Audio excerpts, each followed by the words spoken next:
wabarakatuh. Waalaikumsalam warahmatullahi wabarakatuh. Bagaimana kabar kalian hari ini? Baik. Sehat semua? Sehat. Bagaimana puasanya hari ini? Alhamdulillah. Alhamdulillah. Ya. Hari ini sebelum saya mulai pembelajaran, bisa untuk sekretaris melaporkan siapa saja yang tidak berangkat hari ini. Selasa 24 Februari 2026 yang tidak berangkat di Ibu. Terima kasih. Dalam elemen perkembangan industri teknologi busana, kita akan membahas materi yang kemarin yang sempat kita bahas dan kita lanjutkan di hari ini. Kemarin kita sudah menyinggung sedikit tentang teknologi yang ada di industri, dan sekarang nanti kita akan membuat proyek. Pembelajaran hari ini kita memakai project based learning, dan akhirnya nanti kalian akan membuat proyek, yaitu sebuah laporan.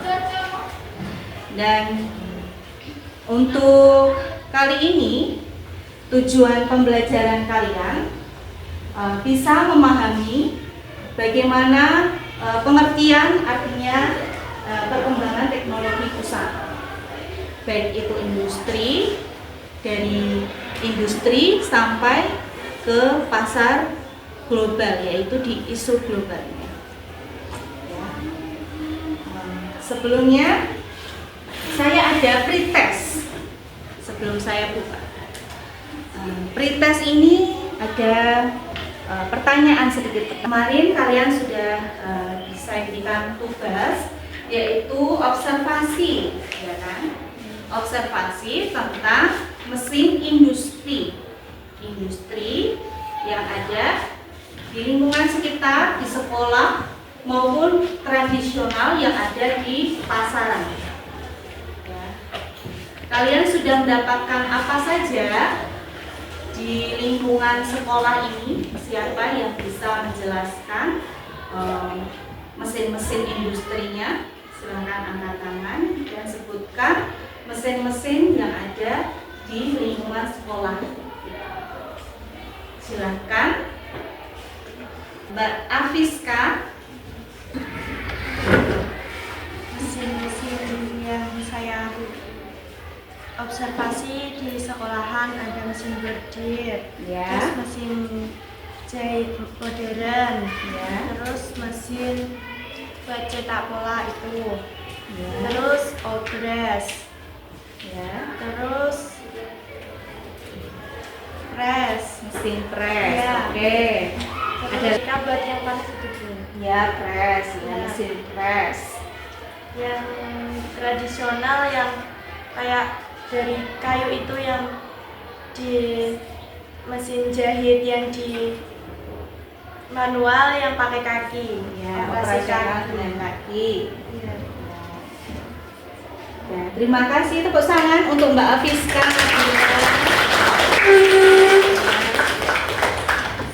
Coba tahu untuk pretest ini sedikit mengerti tentang macam-macam dari mesin industri dari lingkungan di sekolah maupun yang ada di lingkungan di rumahan, atau mungkin nanti akhirnya kalian bisa melihat mesin industri itu ada di pabrik yang canggih. Mungkin besok nanti akan ada operasionalnya dengan robot, ya. Jadi semuanya digantikan oleh robot, tidak ada manusia yang biasanya. Bisa tolong dibacakan? Mbak Anissa bisa membaca. Konteks dan peran dalam ekonomi. Industri busana mencakup proses desain, produksi, dan distribusi pakaian.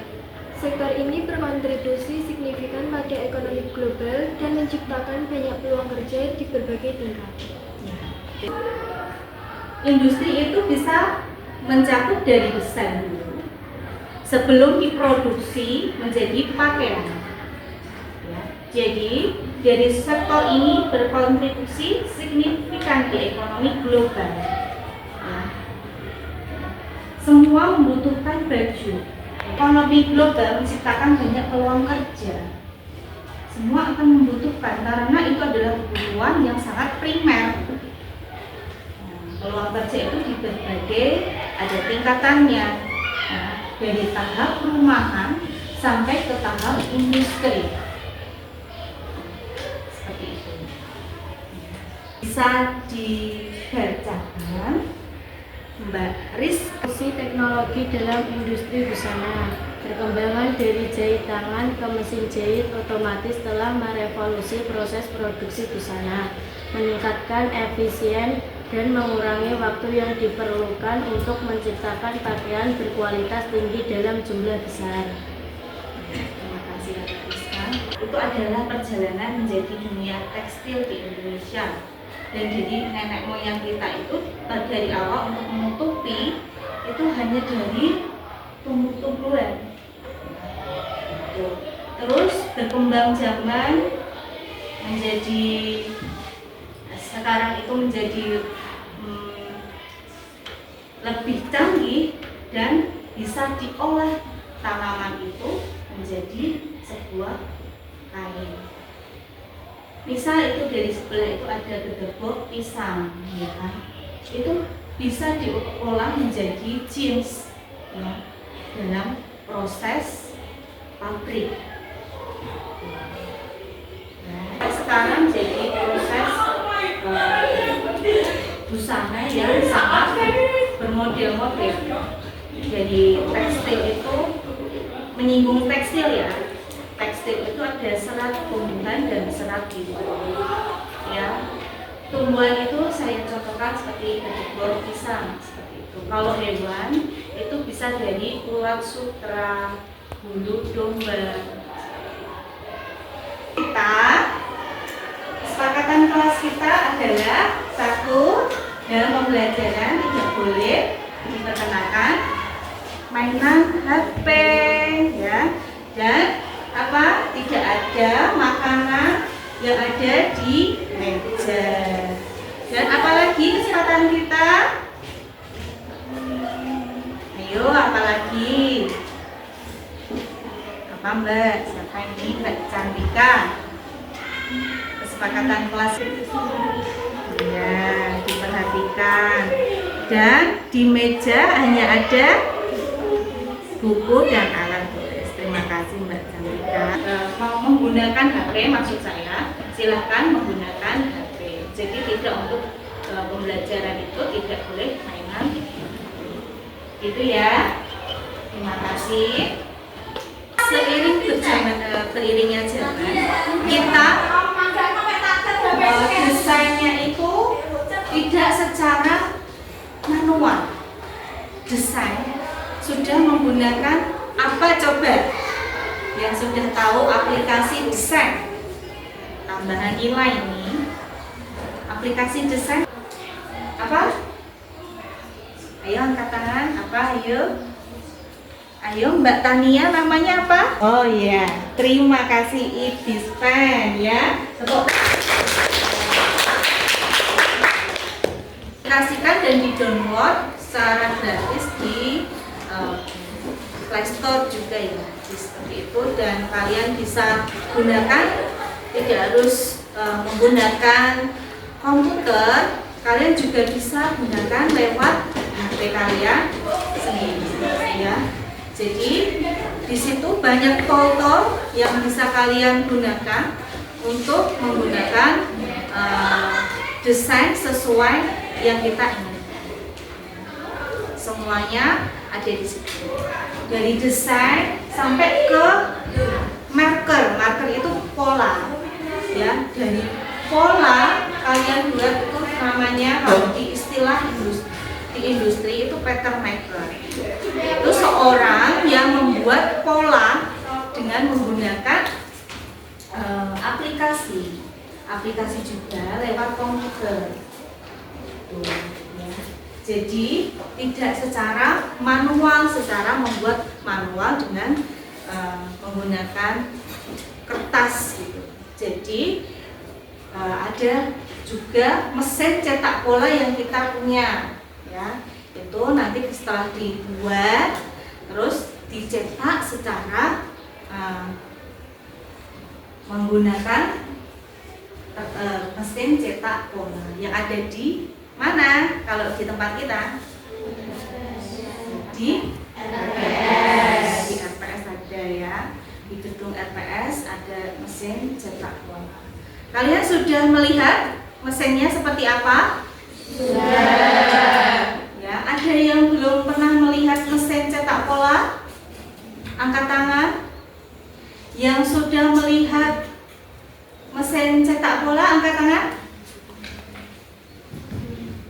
Ya, sudah semua. Terima kasih, ya. Mesin yang bertaraf robot bentuknya seperti itu. Bisa tolong dibacakan ini materinya? Ayo, Mbak. Otomatisasi dan robotika dalam fashion. Mesin jahit otomatis dan robot pemotong kain merevolusi industri busana, meningkatkan efisiensi dan kualitas produksi. Dengan teknologi ini, proses pembuatan busana menjadi lebih cepat dan akurasi lebih terjaga. Ya, terima kasih. Manusia dan tenaga robot itu diciptakan ada kekurangan dan kelebihannya juga. Dan untuk kekurangan tenaga manusia itu terbatas, ya, dan sesuai dengan skillnya masing-masing. Jadi setiap individu berbeda. Kalau di pabrik menjahit target misal satu membuat kerah, misal ditarget 500 kerah itu sehari.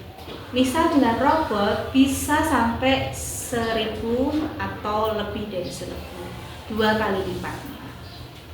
Tapi dengan catatan juga ada kekurangan dan kelemahannya dan kelebihannya, ya, maksud saya. Nah, itu kalau manusia kekurangannya seperti itu. Jadi sesuai skill dan kemampuannya. Kalau dengan robot, ya, itu tentu banyak menghabiskan tenaga listrik, ya, konsumsi listrik. Dan jika digunakan terus, itu robot, namanya robot, itu ada perlu servisnya, ya. Jadi tidak bisa digunakan terus secara bertahun-tahun. Jadi ada maksimal produk tersebut digunakan bisa mencapai berapa tahun. Dan kalau sampai mungkin mesin rusak, ya berhenti produksinya. Ya, makanya perlu adanya terus menerus servis, ya, secara berkala.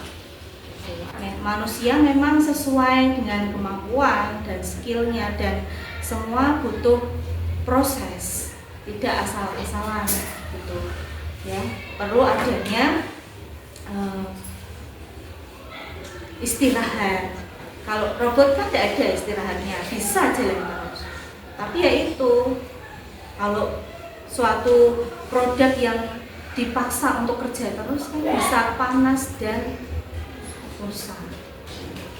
Makanya adanya servis dan apa seperti itu benar. Memang ada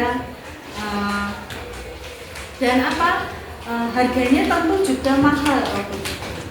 Beda kalau untuk manusia. Jadi manusia mungkin ibaratnya sudah terpatok harganya dalam suatu sebulan atau harian, seperti itu. Pekerjaan amatir dengan lebih tingkat presisi yang tinggi. Nah, itu yang sudah saya jelaskan yang tadi. Dan kreativitas desain perangkat lunak, ya, ini ada seorang bapak-bapak yang mendesain, ya. Biasanya seorang laki-laki itu lebih mempunyai kreativitas yang lebih tinggi. dia mempunyai imajinasi yang mungkin lebih tinggi dari mungkin seorang perempuan gitu. Karena mungkin imajinasinya itu banyak seperti itu ya, misal itu seperti itu. Jadi saya contohkan ini seorang laki-laki. Ada pekerjaan yang lebih aman itu penggunaan teknologi meningkatkan keamanan dan kenyamanan dalam lingkungan kerja industri busana. Itu untuk pekerjaan yang aman. Itu untuk penerapan K3 yang polusi dan limbah. Polusi dan limbah. Dampak limbah tekstil terhadap lingkungan. Limbah tekstil merupakan masalah serius bagi lingkungan, mencemari tanah dan air. Proses produksi yang tidak ramah lingkungan berkontribusi pada kerusakan ekosistem dan kesehatan manusia. Terima kasih Pak Febinnya ya. Itu limbah. Jadi limbah, apalagi di limbah industri yang ada di sekitar Semarang ya, Jawa Tengah lah, banyak sekali limbah-limbah yang mungkin mencemari lingkungan. Apalagi ini kalian tahu yang daerah sini ada Merapen, itu juga terdampak juga dari limbah ya. Itu apinya tidak sewaktu dulu sama sekarang itu berbeda karena tercemar dari lingkungan sekitarnya. Kualitas api yang ada di api abadi Merapen tidak menyala seperti yang dulu. Itu ada di contohnya seperti itu yang ada di api abadi. Untuk yang terakhir yaitu kita ada pretest ya. Pretestnya nanti saya akan kirimkan link dan nanti ada tugas yang kalian kerjakan di form. Tolong dikerjakan dan saya tunggu untuk hari ini. Dan nanti untuk penilaiannya saya akan peroleh dari link yang kalian kerjakan. Begitu ya. Ya, terima kasih untuk hari ini. Pembelajarannya sangat menyenangkan dan untuk hari ini saya cukupkan sekian. Kita tutup dengan yel-yel SMK kita biar tambah semangat. Ayo berdiri dulu. Kita SMK Bisa. SMK Hebat.